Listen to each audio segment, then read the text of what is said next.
I have noticed that the cleverest men are the easiest to rob, for they are so busy admiring the lock they have built that they never think to watch the door. This is the tale of two such men, and of the night one of them very nearly made a fool of Sherlock Holmes. I will let you decide which of the three came off best. Miles Hartwell. A word before the curtain goes up. If you enjoy these old cases, the kindest thing you can do is drop a comment telling me what you are doing while you listen. The odd hours and far places these stories reach are a quiet delight to me. A tap of approval and a subscription keep the lamp lit and the next mystery coming. Tonight we leave the fog for the footlights, and a business of conjurers, stolen secrets, and misdirection practiced upon a man who thought himself proof against it. I call it the empty chair. I have set down in these papers a good many men who came to Baker Street in fear, and a few who came in grief.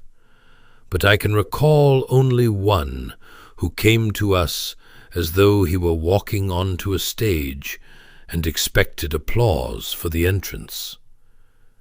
It was a raw evening in November, and Holmes and I were at the fire, he sunk in the evening papers, and I in a medical monograph, when Mrs. Hudson brought up a card upon her tray with an expression of some bemusement.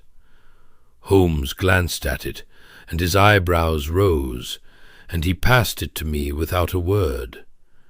It was a large card, larger than any gentleman would carry, printed in a florid theatrical hand, and it read, "The Great Sardonyx, Illusionist Extraordinary, Alhambra Theatre, Leicester Square. The Man Who Empties the Chair." "A conjurer," I said. "A conjurer in considerable distress, to judge by the hour, and the fact that he has come himself rather than sending a note," said Holmes, and there was already a gleam of interest in his eye, for the ordinary run of blackmail and stolen jewels had bored him of late. "Show him up, Mrs. Hudson, by all means. It is not every day a man who empties chairs for a living comes to fill one of ours." The gentleman who entered was worth the announcement. He was tall and very upright, perhaps 45, with a sweep of iron-grey hair, a face of high theatrical handsomeness gone a little heavy about the jaw, and a black overcoat with an astrakhan collar that he wore as though it were a costume. His eyes were dark, quick, and restless, and they went round our sitting-room in one comprehensive sweep, pricing the furniture, marking the chemistry bench, lingering an instant on Holmes with the frank professional appraisal of one performer sizing up another. When he spoke, it was in a rich, carrying voice, pitched, I thought, for a room 4 times the size of ours. "Mr. Sherlock Holmes, I need not tell you who I am. My card has done it, and if it has not, then I have wasted a great deal of money on printing." He smiled, showing very good teeth. "Sebastian Croft, sir, known to the paying public of 2 continents as the Great Sardonyx. And I have come to you because I am about to be robbed of the one thing in this world that is truly mine, and the police are worse than useless, and my solicitor merely expensive, and I am told that you are the one man in London who might understand a crime that is committed entirely in the mind." "Sit down, Mr. Croft," said Holmes, with a dryness that I knew for pleasure. "You interest me already, which is more than most of my callers manage before they have got their coats off. A crime committed in the mind. Pray tell me what has been stolen, and I will tell you whether I understand it." Croft disposed himself in the basket chair, with the care of a man arranging himself for a portrait, drew off his gloves finger by finger, and leaned forward. "You must understand, Mr. Holmes, what a man in my profession has and has not. I have no fortune. What I earn, I spend, for a great illusionist must live as the public imagines him to live, or the illusion fails on both sides of the curtain. A shabby wizard is no wizard at all. I keep a house in Bayswater I can barely afford, and a carriage, and a manservant, and I dress as you see me, because the great sardonyx cannot be seen to take an omnibus. It is a costly business, being a legend, and it has left me, at 45, with a great name and very little else, a fact I would not confess to another living soul, but which you had best know, for a man's want of money is very often the whole engine of his troubles." He said it lightly, with a rueful theatrical flourish, as one makes an amusing confession of a small vice, and I thought nothing of it at the time, though Holmes, I noticed, had tilted his head a fraction, as a man does at a note struck a little apart from the tune. "I have no family to speak of. I have my name, and I have my secrets. The secrets are everything. An illusion, sir, is not a thing of mirrors and wires, whatever the penny papers tell you. It is a piece of engineering as jealously guarded as any patent, the fruit of years of labor, and worth, to the man who owns it, a fortune, and to the man who steals it, another. My signature illusion, the effect that fills the Alhambra 6 nights a week, and has done for 3 years, is called the empty chair. I will not insult you by describing what the audience sees. You may come and be mystified with the rest of London. But I will tell you that its method exists in exactly one place in the written world. A single sheet of paper, in my own cipher, sealed in an envelope, kept in a locked steel safe in my private dressing-room at the Alhambra, to which I alone hold the key." "And it is gone," said Holmes. "It is gone." Croft's rich voice dropped, and for the first time something raw showed through the performance. "3 nights ago, I opened the safe to add a refinement I had devised, and the envelope was gone. Not the money that lay beside it, not the jeweled properties worth 10 times more, only the one thing that no ordinary thief would know to want, or knowing, would know how to use. The method of the empty chair, Mr. Holmes, is in the hands of an enemy, and unless you can recover it, within the fortnight, the whole of London will see my life's masterpiece performed, badly, cheaply, but first by another man, and I shall be finished. You know the man. I know the man as I know my own face in the glass, and hate it rather more." Croft's handsome features had hardened into something ugly. "There is only one illusionist in England with the skill to use what he has stolen, and the malice to do it. Lucius Marchmont. Marchmont the Magnificent, as the fool bills himself, at the Britannia, not half a mile from my own house. We were young men together, Mr. Holmes. I will not trouble you tonight with the whole history of what lies between us. It is long, and it is bitter, and some of it is old enough to have grown teeth. It is enough to say that Marchmont has spent 20 years one step behind me, and would give his soul, if he has kept one, to be one step ahead. and now, by God, he has found the way. He struck the arm of the chair. He has my empty chair, sir, and he means to sit in it before I can stop him."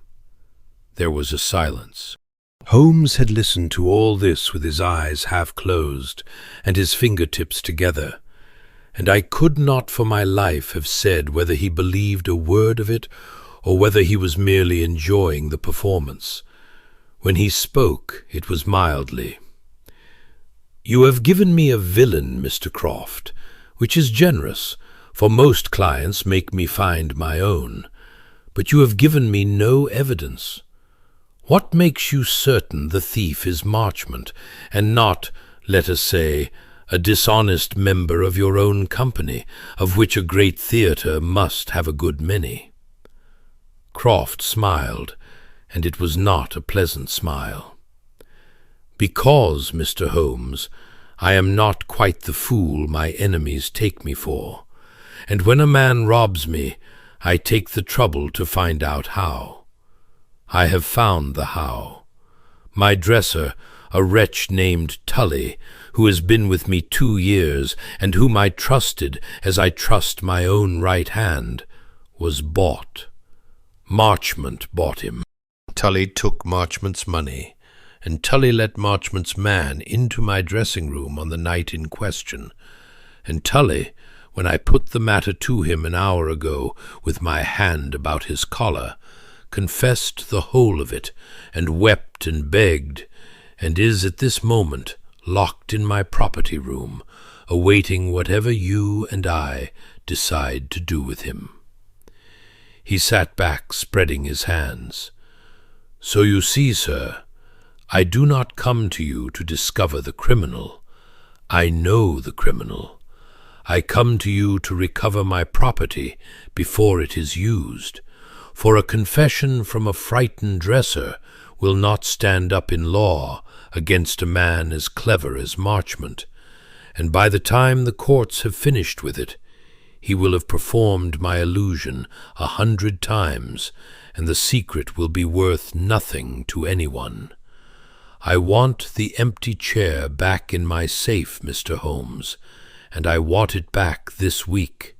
Name your fee." Holmes rose and stood a moment with his back to the fire, looking down at our theatrical visitor with an expression I could not read. "I never name a fee, Mr. Croft, until I know whether the case is worth the taking, and I never know that until I have seen the ground with my own eyes. Your story is a good one. It is, if I may say so, an extremely good one, well-shaped, well-paced, and delivered with a professional's instinct for where to place the emphasis. That in itself interests me, though perhaps not for the reason you would wish." He smiled faintly at the flicker of uncertainty that crossed the conjurer's face. "I will come to the Alhambra tomorrow morning, and I will look at your safe, and your dressing-room, and your weeping dresser, and then I will tell you whether there is anything here for me to do.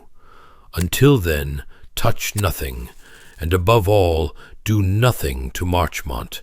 No accusation, no confrontation, no clever letter. Is that understood?" "You will find I have told you the exact truth," said Croft, rising and gathering his astrakhan collar about him with an air of faint offence. "I am sure I shall find exactly what you have arranged for me to find," Holmes answered pleasantly, and showed him to the stair. When he had gone, and the street door had closed on him below, I turned to my friend. "Well, a vain man, and a theatrical one, but his distress seemed real enough. His whole living is at stake." "His distress is entirely real, Watson. I do not doubt for one moment that Sebastian Croft is a frightened man, or that a great deal turns on the next fortnight for him." Holmes took up his pipe and began thoughtfully to fill it. "It is only the story I distrust. Did you observe how complete it was?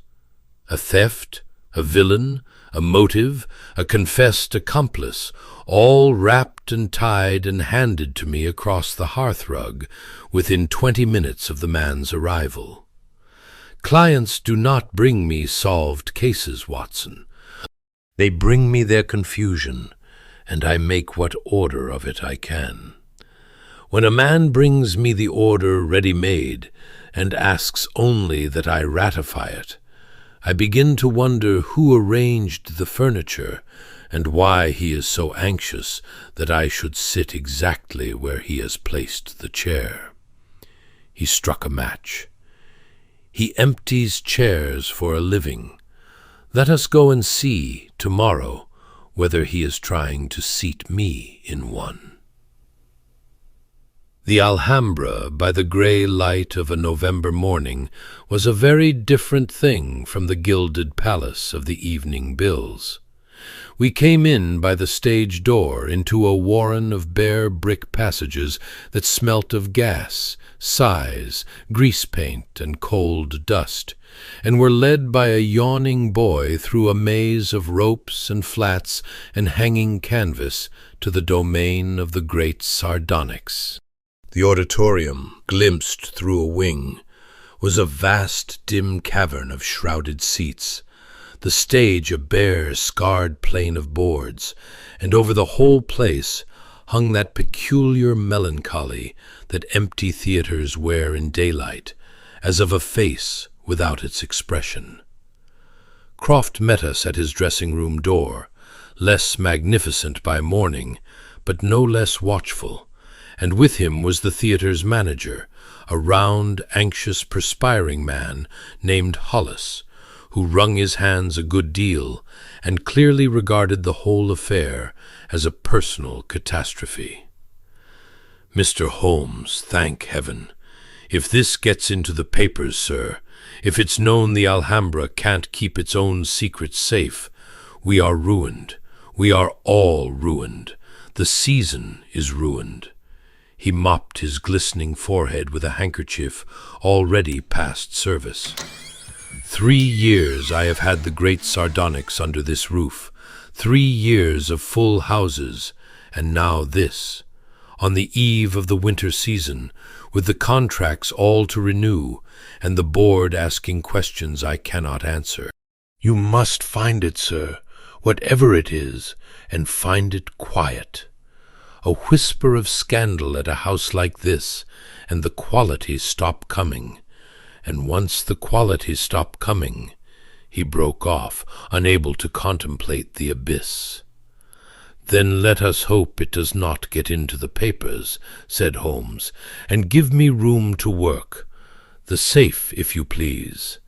And something in the crispness of it steadied the poor man, who subsided into a chair by the door and watched the proceedings with the mute, hopeful anxiety of a spaniel at a sick-bed. The dressing-room was a comfortable, cluttered cell, crowded with the properties of the illusionist's trade.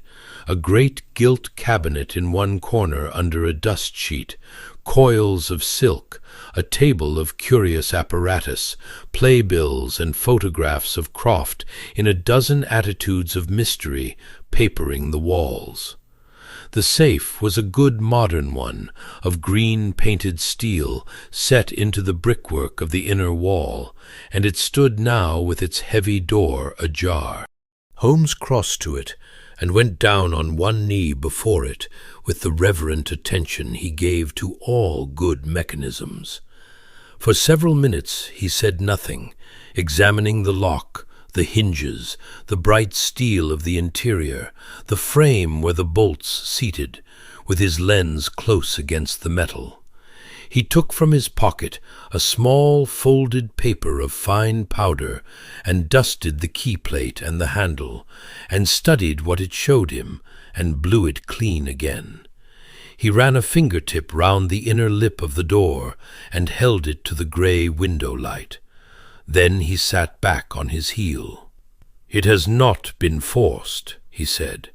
"There is not a scratch on the lock, not a mark on the bolts. It was opened with its own key, or with a copy so exact as to be the same thing. He glanced up at Croft. "You told me last night that you alone hold the key. I take it that is not quite so." "Tully had access to my keys when he dressed me," Croft admitted. "It would not have been hard for a clever man to take a wax impression. That is how it was done. Tully has admitted it." "So he has," murmured Holmes. "Everyone in this affair admits everything so readily. It is quite refreshing." He turned back to the safe, and I saw him pause and go very still in the way that meant something small had caught his eye. He reached in and drew out the interior, empty now, and examined the way the door closed, swinging it to and open again, twice, 3 times, watching the bolts shoot home, listening, I thought, to the sound they made. Then he peered a long while at the shelf within, where a faint rectangle in the thin dust showed pale against the darker steel around it. "Something has lain here, and not long since, and been lifted away. The dust remembers it." He touched the mark with a fingertip, and considered it with an interest that seemed to me out of all proportion to so small a thing. But he said no more of what it told him, and only rose to his knee again and asked in a level voice, "Tell me, Mr. Croft, when you found the envelope gone 3 nights ago, was the safe standing open as it is now, or was it closed and locked?" Croft considered. "Locked. I unlocked it myself to get at my papers, and found the envelope gone from within." "Locked," Holmes repeated softly, and something moved behind his grey eyes. "The thief opened your safe, took the one thing he came for, and then closed the door and turned the key and left it neat and locked behind him, so that you should not know you had been robbed until you next had occasion to look inside." He rose, dusting his knee. "That is a very remarkable thief, Mr. Croft. In my experience, a man who has broken into a safe in a stranger's room, in a working theater full of people, with discovery a possibility at every second, does not linger to tidy up after himself. He takes what he wants, and he goes, and he leaves the door swinging, because every moment in that room is a moment nearer the gallows, and he wants only to be out of it." He looked at the conjurer with bright, unreadable interest. "Your thief was in no hurry at all. Your thief wanted the theft to be neat. Now why, I wonder, should a thief care about that?" For the first time I saw Sebastian Croft at a loss for a line. Croft recovered himself quickly, for a man does not spend 30 years upon the stage without learning to cover a dropped line. "A thief careful of his neck, I should say," he answered smoothly. "Marchmont is nothing if not fastidious. But you are the detective, Mr. Holmes, not I. Come, let me show you the wretch himself, and you shall hear his confession from his own lips, and then perhaps you will be satisfied that I have not brought you here on a fancy." He led us through the passages to a windowless property room, a low, cluttered, gas-lit den crowded with the lumber of a dozen productions, painted flats, a suit of pasteboard armor, a coffin that I sincerely hoped was a stage property, hampers spilling tarnished finery, where, guarded by a large and embarrassed stage carpenter, sat the dresser Tully upon an upturned hamper. He was a small, sandy, furtive man of perhaps 35, with the loose mouth and shifting eye of the habitual small offender, and he was in a very bad way indeed, red about the eyes and trembling, and he flung himself at Holmes' mercy the instant we entered, with a fluency that told me he had already told the tale several times over, and improved it in the telling. "I never meant no harm, sir. Before God, I never. It were the money, sir. My wife's been poorly, and there's the 3 little ones. A gentleman come to me, a fortnight since, outside the Feathers, and he says there's £10 in it if I'll take a wax of Mr. Croft's little safe key, and let a man in of a Tuesday, when the house is dark, and ask no questions." "This gentleman," said Holmes, "describe him." "Tall, sir, dark, very much the swell, spoke soft and quick. He never gave no name, but—" Tully's eyes slid sideways to Croft, who stood glowering in the doorway, and dropped again. "But everyone in the profession knows Mr. Marchmont by sight, sir, and it were him. I'd swear it on the children." "Of course you would," said Holmes gravely, and there was something in the dryness of it that made the little man look up uncertainly, as a dog does that has been praised in a tone it cannot quite trust. "And you took the wax, and you admitted his man, and you were paid your £10. "5, sir," said Tully, with an aggrieved precision that in another circumstance would have been comic. "5 down, and 5 to come after, and I never got the after, which shows the sort he is." "It shows something," Holmes agreed. He crouched down before the wretched creature, so that their eyes were level, and his manner softened by a degree, and when he spoke again, it was almost gentle.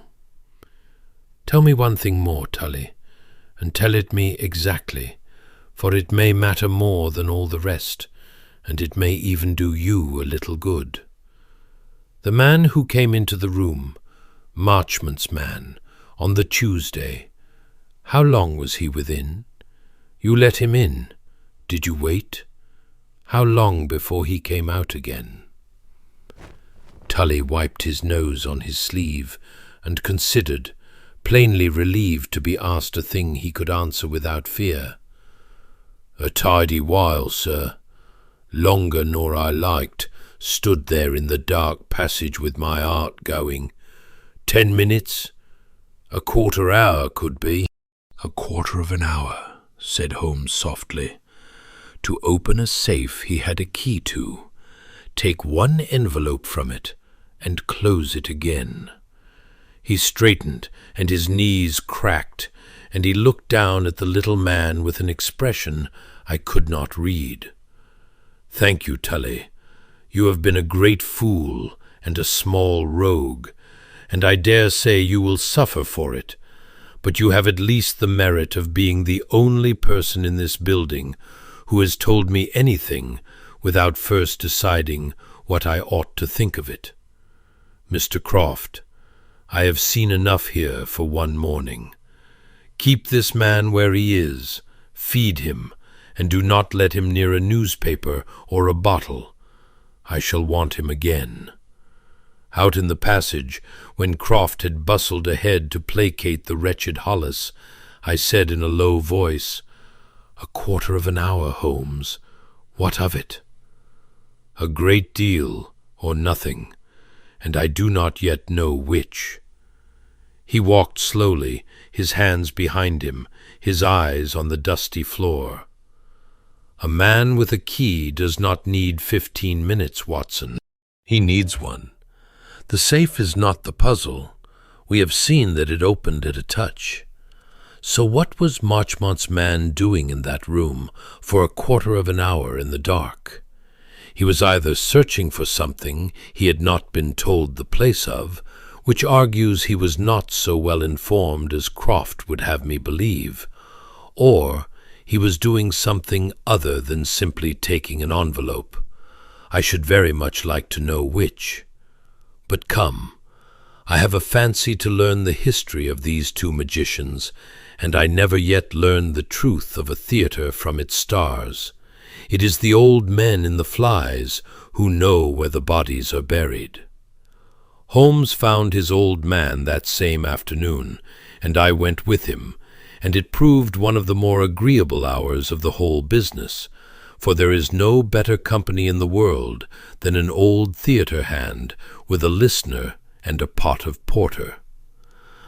Nathaniel Pike had been a stagehand, flyman, and general familiar of the London halls for above 50 years, and had rigged the traps and worked the lines for every great illusionist from the days of the elder Pepper onward. He was a bent, dry, humorous old fellow, with hands like knotted rope and a memory like a playbill. And when Holmes had stood him his porter in the snug of a public house behind the Alhambra, and let it be known that he was a gentleman with a proper respect for the profession, Pike opened like a book.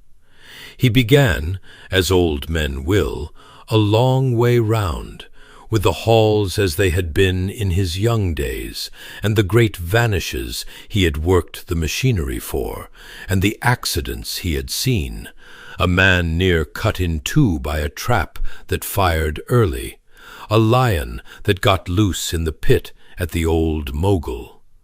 Holmes did not hurry him. He sat with his porter untouched at his elbow, and drew the old fellow on with a question here and a murmur of wonder there, and I saw that he was in no hurry at all, for he knew, as I was learning, that a witness led gently tells you 100 things he would never answer if you asked them straight, and that among those 100, if you are patient, is very often the one that matters. So we heard of the halls and the traps and the lions for the better part of a pot before ever we came to the two names Holmes had bought the porter to hear. Croft and Marchmont, he said at last, when Holmes had let fall the names as if idly, and he wheezed a laugh and wiped the foam from his lip. Lord love you, sir, there's a tale and a half. Thick as thieves once, them two, 30 year gone, when they was both young and neither of 'em a name. Sardonyx and the Magnificent, pah! Sebastian Croft and Lucius Marchmont they was then, two clever boys, sharing a garret and a single good coat between 'em, and working up an act together, the pair of 'em, that was going to make their fortunes. He drank. And so it would have, only there weren't room in it for two, you see. There never is. One trick they had, a rare good one, the best thing either of 'em ever devised. A vanish, it were, a girl from a cabinet, done a new way as nobody'd seen, and the question were, whose it was. Croft always swore he'd invented it. Marchmont always swore the same. And one fine season Marchmont took it, and a booking at the Egyptian Hall, and Croft's own sweetheart into the bargain, a little dancer they'd both been mad for, and went off and made himself a star with all three, and left Croft with nothing but the garret and the grudge. Holmes had grown very still. Marchmont stole the trick, and the woman. So Croft'll tell you, and tell you, and tell you if you give him half a chance, for he's never let it lie these 30 years. Pike shook his grizzled head. Though I'll say this, sir, having known 'em both, there's two sides to it, like there's two sides to every old quarrel that's been chewed that long. Marchmont always held it were his trick, and that Croft'd have done the very same if he'd got to the booking first, and that the girl went where she pleased, and weren't neither man's property. And do you know, sir, I think there's truth in that too. They was as like as two peas, them two, for all they hate to hear it, same greed, same vanity, same cleverness, same cold streak underneath the sparkle. The only difference betwixt 'em, near as I ever saw, were which one got to the door first. He drained his pot and set it down with the air of a man delivering a verdict. "You want my honest opinion, sir? As an old man that's watched the pair of 'em claw at each other across 30 years of playbills, there's not a farthing to choose between 'em. And if ever the day come that one of 'em got the other properly in his power at last, God help the one as was underneath. For there's no mercy in either. It's the one thing they've both got plenty of, and it's the want of any at all." For 2 days after that, Holmes appeared to build, brick by patient brick, exactly the case that Sebastian Croft had handed him ready-made, and I confess that I was taken in by it, and thought the affair as good as closed. He went about it with every appearance of method. He confirmed, through the theatre's books and a word with Hollis, that Marchmont had indeed been seen near the Alhambra on the night in question. He established that a man answering the description of Marchmont's regular assistant had been about the neighborhood. He even, by a piece of characteristic sharp practice, obtained from a stationer near the Britannia the intelligence that Marchmont's company had lately ordered a quantity of a peculiar black sateen and several yards of fine piano wire, the very stuff, Croft assured us, of which the properties of the empty chair were made. Each fact fell neatly into its place. Each confirmed that Lucius Marchmont had stolen his rival's secret and was even now preparing to perform it. I own that I was carried along by it entirely. It seemed to me an open and shut affair, and I said to Holmes more than once that I could not see what remained to be done but to lay the whole before the law and let Croft have his property back. And Croft himself grew daily more triumphant, and came each afternoon to hear the latest confirmation, and pressed Holmes hard to move against Marchmont at once, before the preview could ruin him. And Holmes daily counselled patience, and gathered another brick, and grew, though I did not then read it aright, quieter and more inward with each fresh proof of his client's story, until by the second evening he had the abstracted, dissatisfied air of a man to whom something is being offered that is a little too much to his liking. "It is coming together handsomely, Watson," he remarked that evening over our chops. "Handsomely indeed." "You seem less pleased than the facts warrant," said I, for there was a dryness in his voice that puzzled me. "Surely the case is made. Every inquiry has confirmed it." "Every inquiry has confirmed it." He repeated my words slowly, as though tasting something in them. "Do I seem less pleased? Perhaps because I have never in my life had a case come together quite so handsomely, and it has made me suspicious of handsomeness." He laid down his fork. "Consider, Watson, every inquiry I make confirms Croft's story. Every stone I turn has, conveniently, the thing beneath it that Croft told me I should find. In 20 years I have learned that the world is not so obliging. Real evidence is contrary, patchy, and full of holes. It contradicts itself. It sends you 3 wrong ways before it sends you 1 right one. Evidence that marches in step, that confirms and never complicates, that arrives exactly when wanted and points always in the same direction. That, Watson, is not evidence.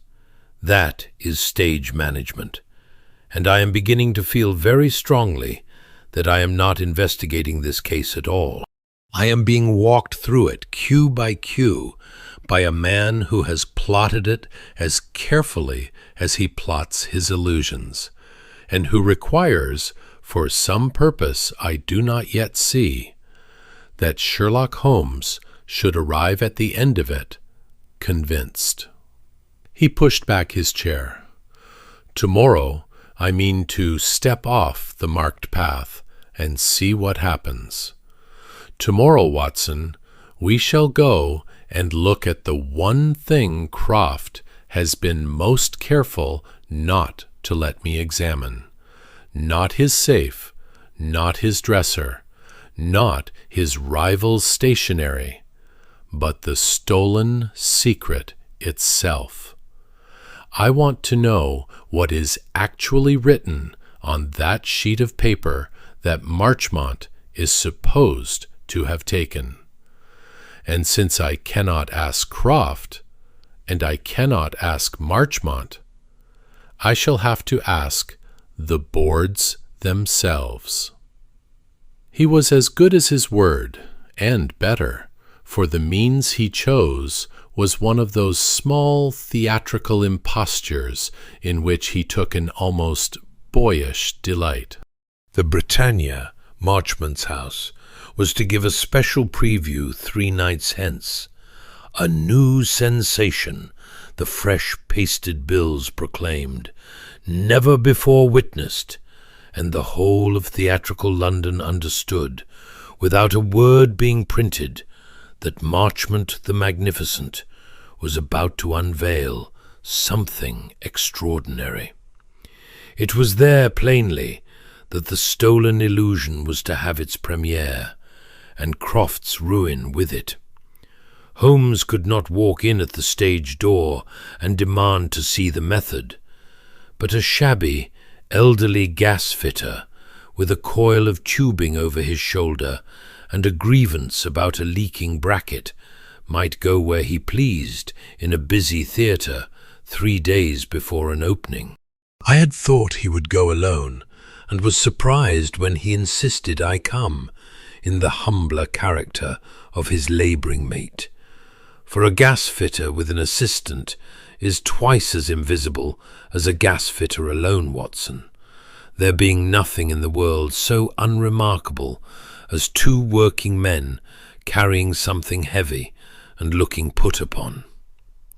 So it was that, grey-whiskered and stooped, in a stained jacket that smelt of another man's pipe, with a canvas bag of tools dragging at my arm, I followed my transformed friend past a bored doorkeeper into the backstage gloom of the Britannia, my heart, I will confess, going a good deal faster than the occasion seemed to warrant.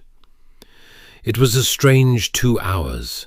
Holmes grumbling continually in a broad and querulous cockney about the state of the brackets and the meanness of managements, led us by slow degrees up into the flies, that shadowed upper world of ropes and pulleys and narrow galleries high above the stage, where the machinery of illusion hangs waiting in the dark, and the men who work it move like sailors in a rigging. There, ostensibly labouring over a gas bracket that he had himself quietly loosened to give us reason to linger, he settled to watch, and I crouched beside him in the dust and the heat, and below us, on the lit stage, Lucius Marchmont rehearsed his new sensation. I had never seen the great illusion built before, and even knowing it for stolen goods, I found it a wonderful thing to watch. The tall gilt cabinet, the single chair set within, the slow ceremony of the vanish, the girl in her spangles stepping in, and the empty chair revealed. But I am no judge of such matters, and to my untutored eye it seemed to go well enough. It was Holmes who saw.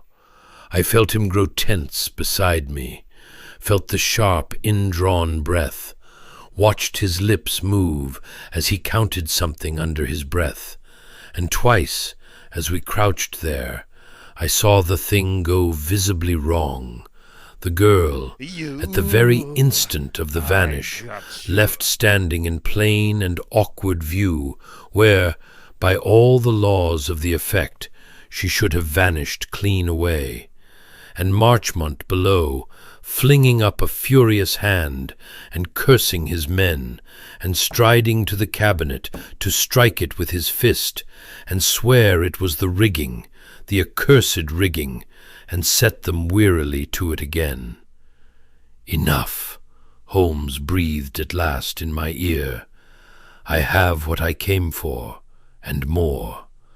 Let us take our leaking bracket and our honest faces out of this before some real gasfitter arrives to shame us. Slowly, Watson. A workman never hurries. It is the one certain way to be noticed."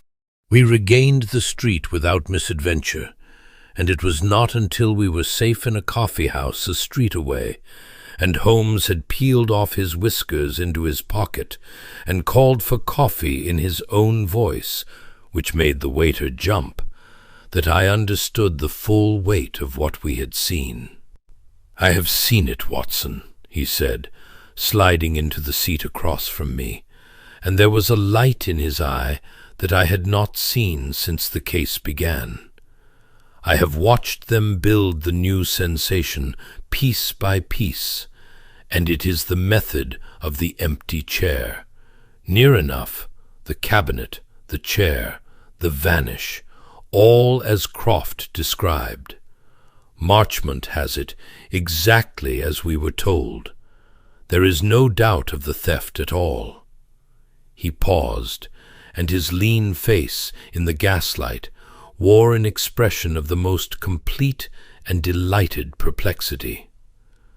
"There is only one difficulty, Watson, and it is a fatal one. I watched that illusion rehearsed for 2 hours, and it does not work." "Does not work? You mean he performs it clumsily?" I own it seemed to fail, but I took that for the fault of an unready company. So Marchmont takes it, and it will be the ruin of him. But it is no fault of the company. I mean it cannot be performed at all. I mean the method is false." Holmes leaned forward and dropped his voice, though there was no one near. "I know a little of these things, more than a little, for the mechanics of misdirection are cousin to my own trade, and I have made it my business over the years to understand how the great illusions are done. And I tell you that the method Marchmont has stolen, the secret he is staking his name and his opening night upon, is built upon a principle that will not bear weight. There is a moment in it, and I will not weary you with the engineering, where the whole effect depends upon a thing happening that simply cannot happen, not with sateen and piano wire and a cabinet of that size, not by any art known to the profession. His men see it. I watched them see it. Twice in 2 hours the vanish failed in rehearsal, plainly and badly. The girl left standing in full view where she should have gone, and Marchmont raged and struck the cabinet and swore it was a fault of the rigging, and set them to it again. But it is no fault of the rigging, Watson. It is a fault in the very heart of the thing. The secret is a dud. And that, my dear fellow," he sat back and began softly to laugh, "that changes everything, and it changes it in the most beautiful way imaginable. For if the stolen secret cannot work, then either Sebastian Croft is the most overrated bungler ever to headline a London house, or the sheet of paper that Marchmont so cleverly stole from that locked safe was never the real secret at all. It was a fake, and it was put there to be stolen." "Let me be sure I follow you," I said, for my head was going round. "You are saying that Croft was not robbed at all, that he himself put a false secret in his own safe, and arranged for Marchmont to steal it. I am saying exactly that, and the more I turn it, the better it stands. Holmes had abandoned his coffee and was leaning across the little marble table, his eyes alight. "Set the pieces in a row, Watson, and watch the shape they make. First, the theft is too neat. A thief who takes one thing and relocks the safe behind him is not a thief in fear of the gallows. He is a man who wishes the theft to be discovered later, at leisure, and cleanly attributed. Second, the trail to Marchmont is too neat. A dropped hint here, a bribed dresser there, a confession that comes tumbling out at the first touch, a rival conveniently seen in the neighborhood, black sateen conveniently ordered, a case, in short, built to be solved by whatever detective Croft chose to bring in. Third, the 15 minutes. Marchmont's man was a quarter of an hour in that room with a key to the safe, when the theft itself wanted 60 seconds. Why? Because he was doing precisely what a real thief does, Watson.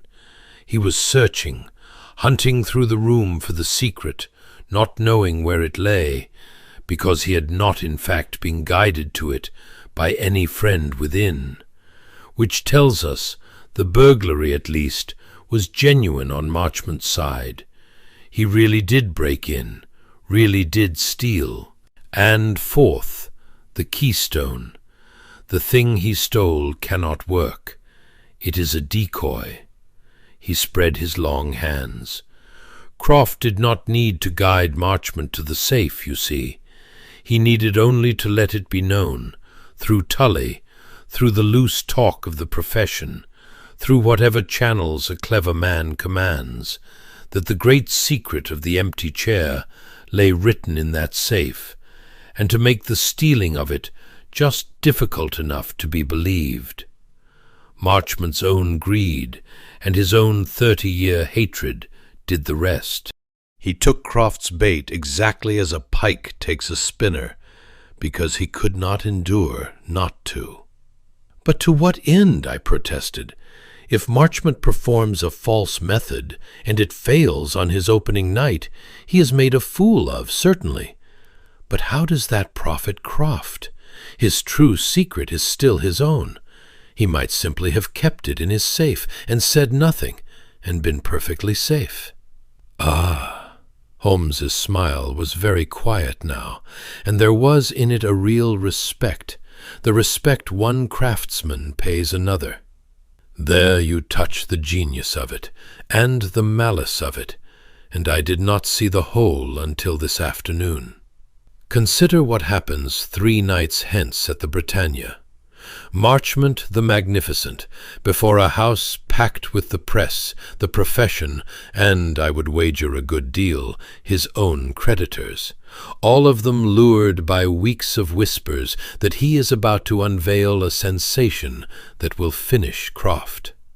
Marchmont steps up before them all to perform his stolen masterpiece. And it fails. Publicly, humiliatingly, ruinously, it fails, because the secret is a dud, and there is no saving it. And in that instant, Croft has everything he has hungered for these 30 years. His rival is not merely bested, he is exposed before all London as a thief. For Croft will of course see to it that the story of the burglary comes out at exactly that moment. A thief and a bungler and a ruined man, destroyed by his own crime, holding in his hand the evidence of his own guilt. It is not enough for Croft to beat Marchmont, Watson. He means to make Marchmont destroy himself, in public, with a weapon Croft has forged and Marchmont has stolen. That is a revenge worth 30 years. I sat back, cold in spite of the coffee-house fug. It is diabolical. "It is very fine work," said Holmes, with an appreciation I found slightly shocking. "And I have not finished admiring it, because there is a second flaw to the house, Watson, and it is the more practical of the two." He tapped the table. "Cast your mind back to our first evening, and to what Croft told us, almost in passing, about his circumstances. I have no fortune. What I earn, I spend. And this morning, Hollis and his terror of ruin, his talk of the season, of contracts. I have made a small inquiry into the business affairs of the great sardonyx, Watson, and they are not magnificent at all. He is bound to the Alhambra by a long contract, signed 3 years ago, when he was the sensation of the town, on terms that seemed golden then, and have since become a chain. The public has begun, a little, to tire of the empty chair. The houses are not what they were, and the contract binds him to that one theatre, at a figure the theatre can no longer easily pay, for 2 years more, with heavy penalties, should he break it to take his act, and his fame, to America, where the real money now lies. He is trapped, Watson, by his own success, and he needs above all things a way out of that contract that is not his fault.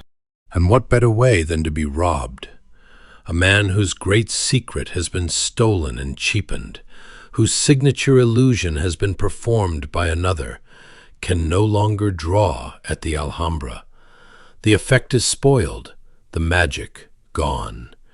He is released with sympathy, with his reputation as the injured party intact, free to sail for New York and begin again with a new sensation, leaving Hollis to weep over a broken contract that no court would hold him to. For how can a man be bound to perform a miracle that his enemy has stolen and exposed? He sat back.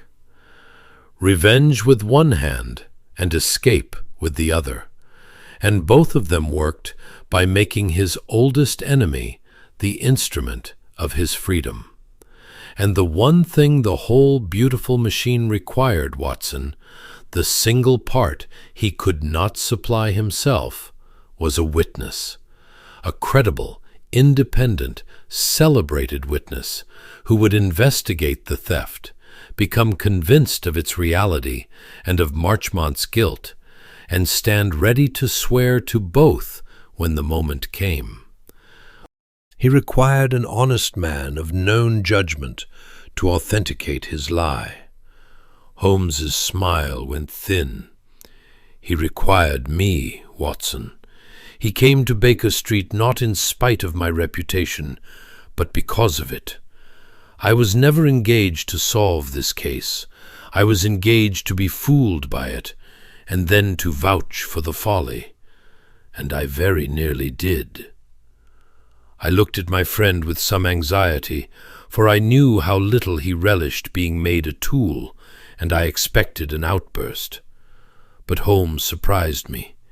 He leaned back in the coffee-house chair, folded his arms, and gazed at the gas jet with an expression of rueful, almost affectionate exasperation. I ought to be angry, Watson, and I find I am chiefly impressed, which is a bad sign in a detective and an honest one in a man. It has been a very long time since anyone came near to using me so completely. He read me as accurately as I flatter myself I read others. He knew I could not resist a locked safe and a pretty problem. He knew that if he handed me a solved case, I would distrust it and go digging, and, here is the beauty of it, that my digging would only uncover more of the false trail he had laid, and convince me the more. My very suspicion was built into his plan. Had I been a lazier man, or a stupider one, I should have taken his story whole and served his purpose within the day. Being what I am, I should have taken a little longer and served it just as well, and felt clever about it. He shook his head slowly. No, there is only one thing in the whole affair that he did not foresee, and it is the one thing no plotter can ever quite provide for. He could arrange that I should investigate the theft. He could arrange that I should suspect a deeper game and go looking for it. He could not arrange what I should find when I looked, because that lay not in his gift, but in the hard facts of the world. And the hard fact of the world is that his decoy method does not work, and that a man who understands illusions could see in 2 hours in the flies that it does not. That one truth he could not paint over, and it is the thread by which the whole gorgeous contrivance comes down. He rose and reached for his hat. The question now, Watson, is what I am to do with it, and that is a harder question than any of the deduction, for it is not a question of fact, but of justice, and the two are not at all the same thing. We walked back toward Baker Street through the lamp-lit murk, and Holmes laid the difficulty before me as we went, turning it as he walked. Look at the parties, Watson, and tell me where the right of it lies, for I confess it eludes me. Here is Marchmont, a thief in plain fact. He broke a lock and stole a paper, and by the strict law he is a criminal, and I could have him taken up tomorrow. And yet he is the intended victim of the piece, lured to his ruin by a trap baited with his own worst nature. And if I do nothing, 3 nights hence he will be destroyed, publicly and utterly, for a theft that his enemy invited him to commit. Is it justice to let a man be annihilated by a crime that was manufactured for him to fall into? And here on the other side is Croft, who has broken no law at all. It is no offense to put a false paper in one's own safe, nor to be robbed of it, and who is none the less the true author of the whole wickedness, a man deliberately engineering another's destruction and my own deception into the bargain. The law cannot touch him, and morally he is the blacker of the two. And between them, a wretched dresser who will go to prison, and a fat, frightened manager who will lose his season, and a public that will be lied to, whatever I do. He stopped under a lamp and looked at me. There is no clean end to this, Watson. If I expose Croft's scheme, I save Marchmont from ruin, and hand a proven thief his liberty, and let the blacker man's victim escape, and leave Croft free to try again. If I do nothing, I permit a monstrous act of private vengeance. If I go to the law, I catch the smaller fish, and the great one swims off laughing. Old Pike had the right of it in the snug. There is not a farthing to choose between these two men, and I am asked to be the providence that decides which of them is destroyed. He walked on. I dislike it extremely, and I know already, which is worse, that whatever I do, no one will be made good by it, and the best I can hope for is to prevent the worst. Come, I must think, and I think best with tobacco and the violin, and we have 3 nights. He was silent and difficult for the better part of 2 days, playing scraps of things upon the violin at 3 in the morning, and answering my questions with smoke, and I knew better than to press him, for the machine was working. On the afternoon of the 3rd day, the day of Marchmont's great preview, he came out of it all at once, as he always did, brisk and cheerful and entirely decided, and would tell me nothing of what he meant to do, except that I was to put on my evening clothes and accompany him to the Britannia, and that I might, if I chose, bring my revolver, though I fancy the only weapons drawn tonight will be reputations, which are harder to mend than any flesh. The Britannia that night was ablaze. All theatrical London had indeed come, drawn by the weeks of rumour.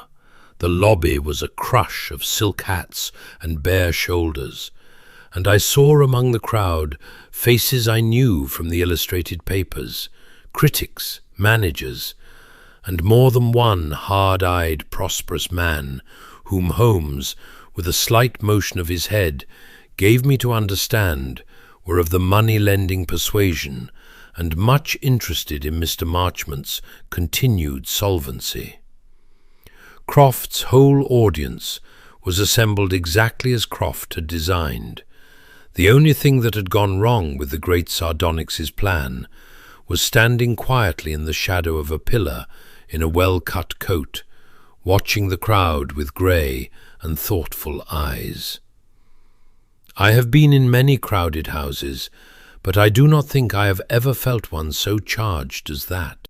There is a peculiar excitement that runs through a theatre when the audience believes it has come to see not merely a show, but a reckoning, and every soul in that glittering press seemed to know, by the freemasonry of gossip, that they were there to witness the humbling of one great man by another.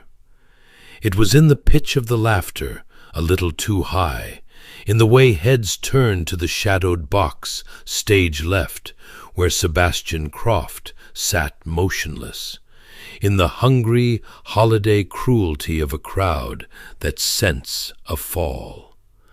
I found it not at all a pleasant thing to stand among, knowing what I knew, and I said as much to Holmes under my breath. "No," he agreed quietly, "it is not pleasant. There is nothing uglier than a civilized crowd that has come to enjoy a ruin, unless it be the man who has arranged the ruin for them to enjoy. Look at him up there."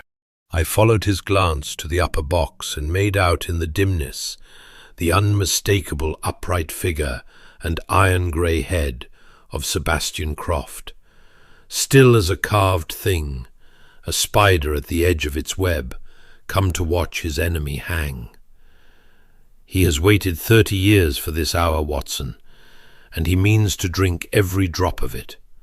"And I," said Holmes softly, drawing out his watch and glancing at it, "have perhaps a quarter of an hour in which to decide whether to let the web hold or to cut it. Wait for me here. There is a call I must pay backstage, and I had best pay it alone."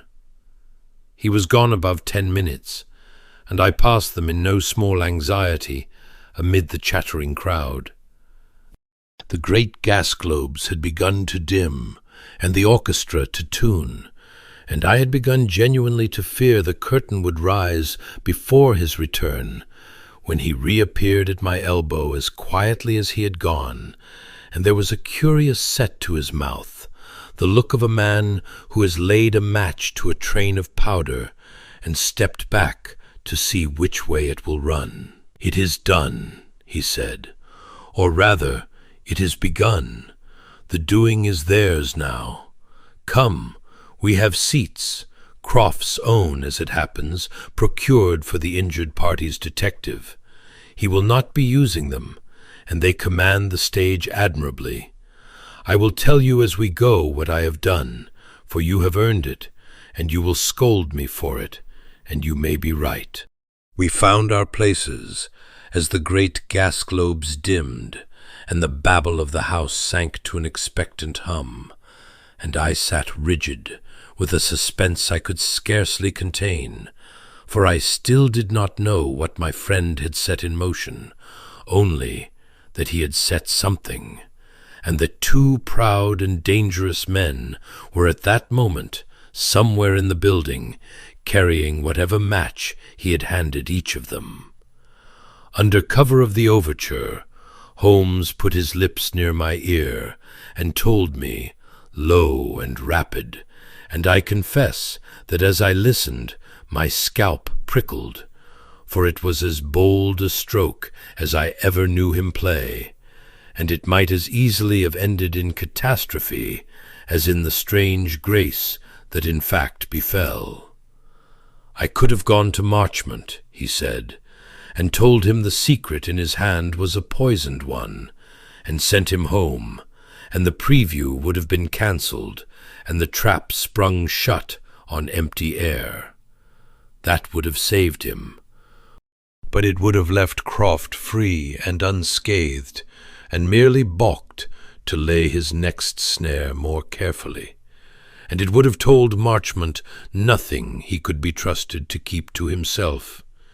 He would have cried theft and forgery to all London, and we should have had 30 more years of the two of them clawing across the playbills. No. I went instead to both of them, Watson, separately within these 10 minutes. To Marchmont in his dressing-room I said only this, that I was engaged by Croft, that I knew the whole method he was about to perform, that I knew it to be a forgery planted for him to steal, and that if he stepped on to that stage tonight and performed it, he would fail before all London and be ruined, and that he might believe me or not as he chose, but that I had no reason on earth to lie to save the man who had robbed my client. I watched his face while I said it. He is no fool. He had felt the thing failing under his own hands in rehearsal these 3 days, and told himself it was the rigging. And when I named the flaw to him exactly, I saw him go grey, because he knew in his bones that I was right, and that he had been within an hour of destroying himself. Holmes paused. And then I went to Croft's box, and I told him that I knew everything, the decoy, the trap, the contract, the use he had meant to make of me, and that Marchmont now knew it too, and would not perform. And I watched his face also. That was the harder of the 2 calls, Watson, and the more instructive. What did he do? He laughed, said Holmes slowly. He looked at me for a long moment, and then he laughed, quite softly, and he said, "You are a better man than I took you for, Mr. Holmes, and that is the most expensive mistake of my career." And do you know, Watson, there was no rancor in it. There was even, I think, a kind of relief, the relief of the gambler who is glad, somewhere beneath the loss, that the reckless throw has been stopped before it ruined him past mending too. For his scheme, had it succeeded, would have made him a murderer of a sort, and I do not think he had let himself look full at that. Now watch the stage. I have set the 2 of them a question, and we are about to see how clever men answer when the trick has been taken out of their hands. What followed I shall remember to the end of my days as one of the strangest quarter-hours I ever spent in a theatre. The curtain rose upon Lucius Marchmont in his glory, a tall, dark, sardonic man, younger seeming than his years, with a presence that took the great house and held it in his palm from his first word. He was, I saw at once, precisely what Pike had said, Croft's twin in everything, the same cold cleverness under the same bright surface, the same trick of pitching a quiet word so that it carried to the topmost gallery, so that watching him was like watching our own client reflected in a darker glass. He worked the earlier part of his program with a masterly hand, cards that appeared and dissolved, a bowl of goldfish conjured from an empty cloth, a lady's borrowed watch found ticking inside a sealed loaf, and the house warmed to him and forgot a little its holiday cruelty, and I began to wonder whether Holmes had, after all, misjudged, and whether the man meant to brazen it out and perform the stolen illusion in defiance of every warning. Beside me, Holmes sat forward, quite still, his eyes never leaving the stage, and I could feel the tension coming off him like heat off a stove. Then came the moment.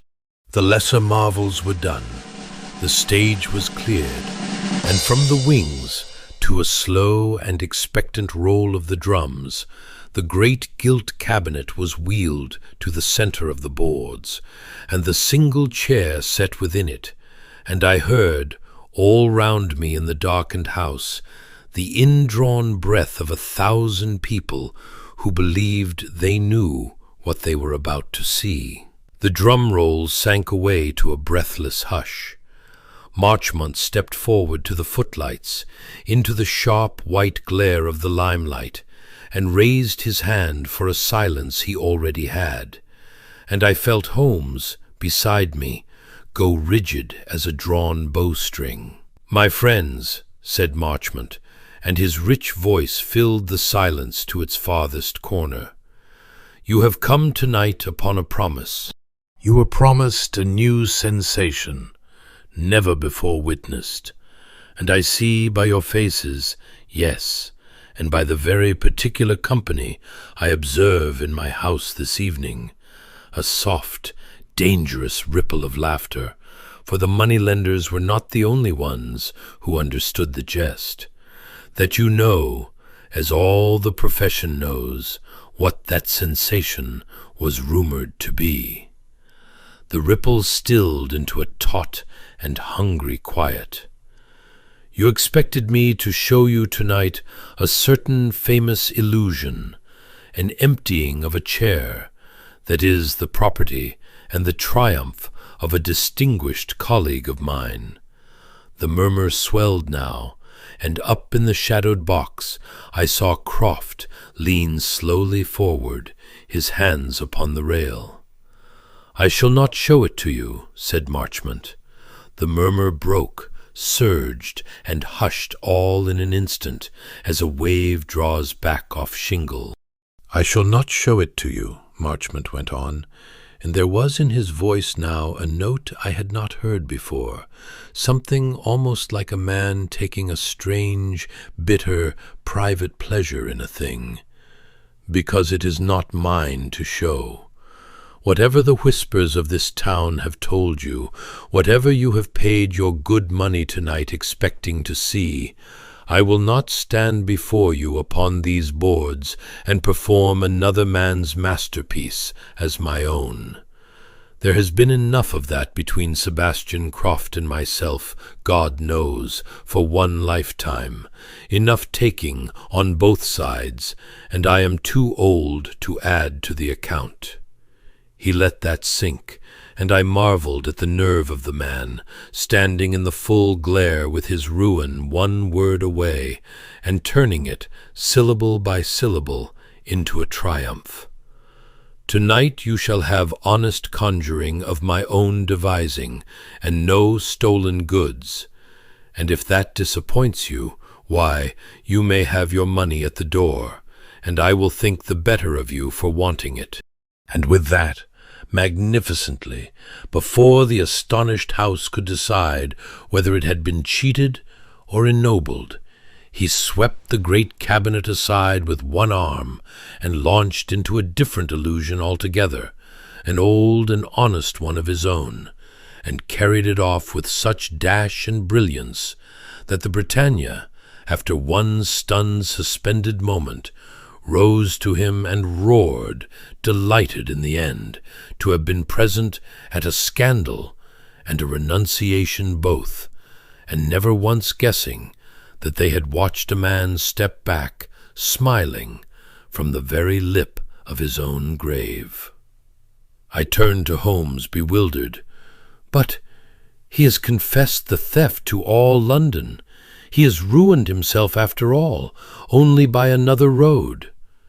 "Has he?" Holmes was watching the box, not the stage. "Look up, Watson." I looked, and I saw Sebastian Croft, in the shadow of his box, slowly rise to his feet. For a moment he stood quite still, looking down at his enemy, taking the applause of the house, the enemy he had meant to see broken and disgraced upon that very stage, and who had instead, in the last instant, snatched the whole of Croft's revenge out of his hands and turned it into a triumph of his own honesty. Then Croft did a thing I have never forgotten. He inclined his head once, in a small, ironic, unmistakable bow, directed not at the audience, but at the man below, the salute of one duelist to another who has made an unlooked-for and unanswerable move, and then he turned and was gone from the box. "He has been beaten at his own game, Watson," said Holmes quietly, under the applause, "and he knows it, and being what he is, he can even admire it. He built a trap that could destroy Marchmont only if Marchmont were greedy and vain enough to perform the stolen trick. I gave Marchmont the one thing that could save him, which was the truth. And Marchmont, this is what Croft did not reckon on, and what I confess I did not wholly reckon on either, chose to turn his salvation into a virtue, to stand up before all London and refuse the stolen trick, and so transform himself in a single stroke from a thief into a man of honor. It is a lie, of course. He is no more honorable than Croft. He refused the trick because I had shown him it would fail and destroy him, not because his conscience woke. But it is a magnificent lie, and it has left him standing higher tonight than when he began, and left Croft with nothing but a wrecked scheme and a grudging bow. There is a rough justice in it after all, Watson, though not the kind any court would recognize. The two of them are exactly where they have always been, one step apart, hating each other, evenly matched. I have merely prevented the match from being decided by a foul. There remained the settling, and it was accomplished 2 days later in our own sitting-room, in a scene that I would not have missed for a great deal. Holmes had asked both men to call at the same hour, and I confess I expected violence, or at the least a scene of high theatrical recrimination. Instead, the two enemies came up our stair within a minute of each other, and I heard them meet upon the landing, and there was a silence there that I did not like the sound of. And then they came in together and stood a moment regarding one another across our hearthrug with the wary, measuring, oddly companionable air of two old boxers who have battered each other for 30 rounds and secretly rather enjoy the exercise. It was the strangest thing to see them side by side at last, the pair of them, so alike beneath the surface for all that one was grey and stately and the other dark and quick.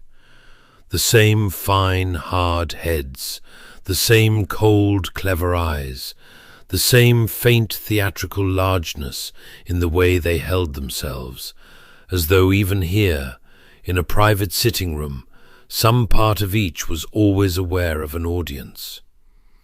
Pike had said they were as like as two peas, and now I saw it, and saw, too, why each so hated his own reflection in the other. Then they both, almost in the same breath, turned their attention to Holmes, as the man who had, between them, spoiled a good fight. "You sent for us, Mr. Holmes," said Croft with dignity. "I cannot imagine we have anything further to discuss, but I have learned this week not to underestimate you, which is more than I can say for my own arrangements. You have a little to discuss, I think, and I mean to see you discuss it," said Holmes, "for I have gone to some trouble in this affair, and I decline to see it end in a lawsuit that will merely enrich the profession's solicitors, and drag the whole squalid history through the papers, to the ruin of both your names and the great entertainment of your creditors. Sit down, both of you. I am going to tell you how this ends, and you are going to agree to it, because the alternative is that I lay the entire truth of this last fortnight, the decoy, the trap, the burglary, and the beautiful use each of you tried to make of me, before Lestrade of Scotland Yard, who is a plodding fellow, but perfectly capable of arresting one of you for theft, and holding the other as a material party, and letting a magistrate sort out which of you is the greater scoundrel. Neither of you would enjoy the process."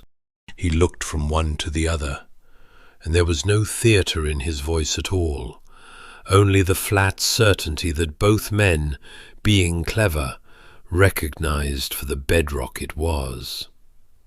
"Shall I go on?" They exchanged a glance, the first thing, I think, they had agreed upon in 30 years, and sat. The terms Holmes laid down were simple, and I set them here because they seemed to me a small masterpiece of the rough, practical justice that the law is too clumsy to reach. Marchmont was to return the decoy paper, worthless as it was. It was the physical evidence of a burglary, and Holmes would keep it himself in a sealed packet, as a guarantee of the good behavior of both, to be produced only if either broke the peace.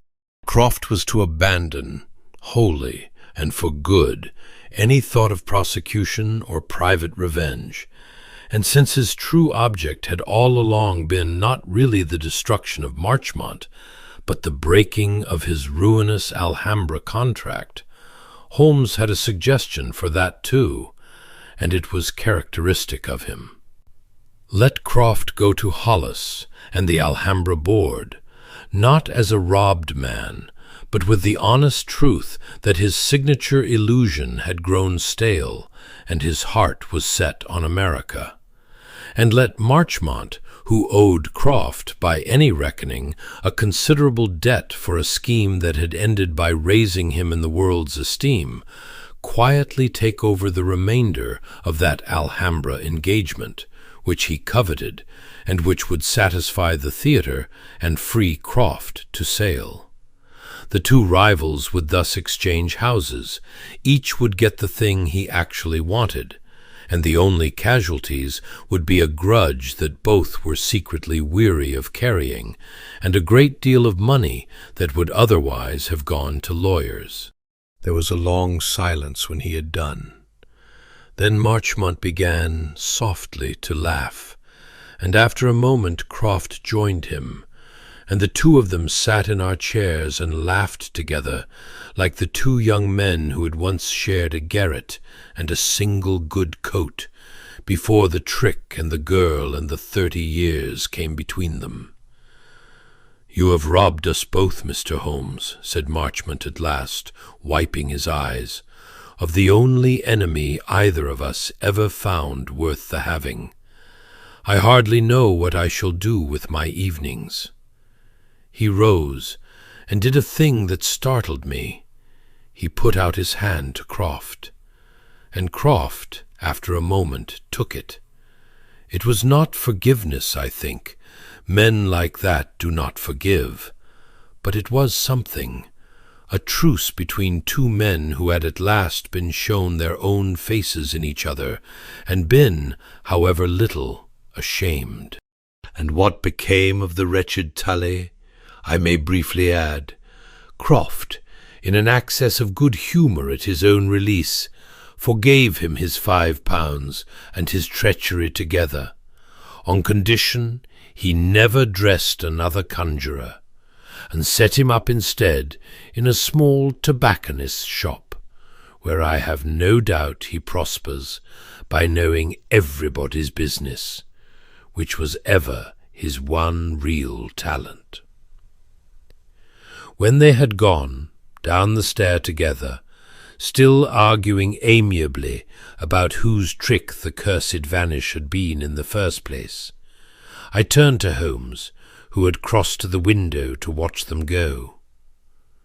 "You seem pleased with yourself, and I am not sure you have any right to be," I said.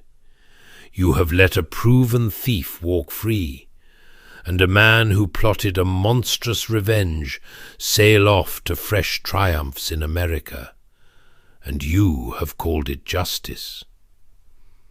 I have called it nothing so grand." Holmes watched the two figures below reach the pavement, pause, and set off in the same direction, still talking. "I told you at the outset, Watson, that there was no clean end to this, and there is not. I did not find justice in it, for there was none to be had. There were only two clever, hollow, unforgivable men, exactly matched, and a machine one of them had built to destroy the other. And my task, once I saw the truth, was simply to see that the machine was not permitted to run. I could not make either man good. I could only prevent the worst thing from happening and steer the pair of them toward the thing each actually wanted, and take the fee." "And yet it troubles you," I said, for I knew him too well to be deceived by the lightness. "I have seen you send men to the gallows and sleep the sounder for it. This one, whom you have saved, sits less easily. Does it show? Then I must practice my face." He was quiet a moment, watching the street. "It troubles me a little, Watson. I will grant you that, though not for the reason you suppose. It is not that I let a thief go, nor that I cheated a hangman of no one, for there was no killing done, and none, thanks be, to come. It is that for the better part of a week, a man I had never met arranged my thoughts for me as neatly as a stage manager sets his properties, and I walked through the piece he had written, saying, near enough, the lines he had put in my mouth, and thought myself the cleverest man in London the whole while.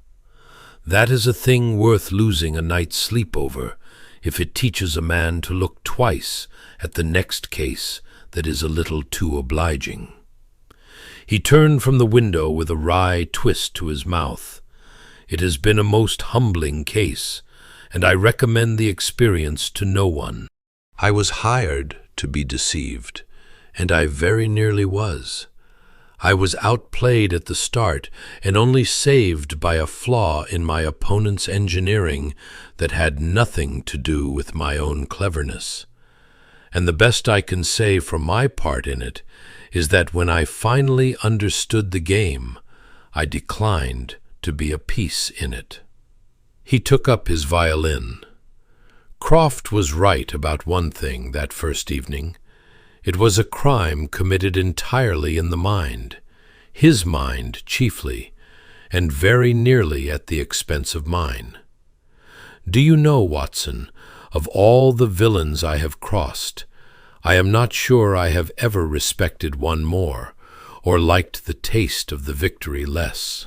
Remind me, the next time a man walks in and hands me a solved case tied up in a bow, to search him very carefully for the string."